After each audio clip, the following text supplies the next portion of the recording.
来看美国的军舰今年第3届驶经过大海。美国海军第7舰队有发布声明，讲是照行程通过台湾海峡。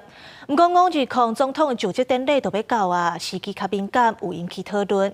那咱国防部的副部长表示，美国是照惯例经过，目前台海周边的情势拢是稳定正常。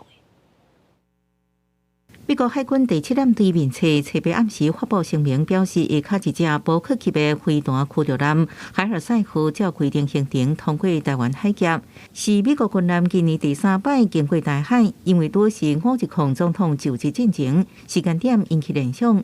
咱的国防部表示，美国是例行航行，目前台海周边情势稳定正常。这属于自由航行，那国军呢，对于每舰通过台湾海峡这一部分呢，都全程的及时的掌握，状况是非常正常的。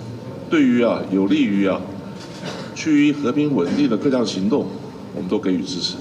不过，强军继续搜找测白几天，国防部查到5只强舰、23只强机伫台海周边活动，其中有3只火箭机甲无人机超过海峡中线出现伫咱的西南空域，离河乱偏上近只有58海里。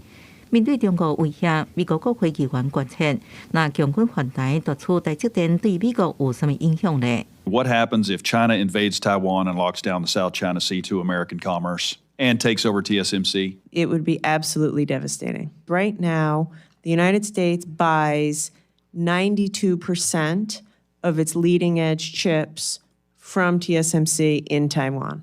美国商务部长雷蒙多指出，中国若掌控台积电，也会冲击美国。台积电是台湾战略资产，美国爱协防台湾，未纳入北京的手头。针对台海局势，美国副国务卿坎贝尔阁表示，支持台海和平稳定，不乐见任何危险可能改变现状的挑战行为。记者综合报道。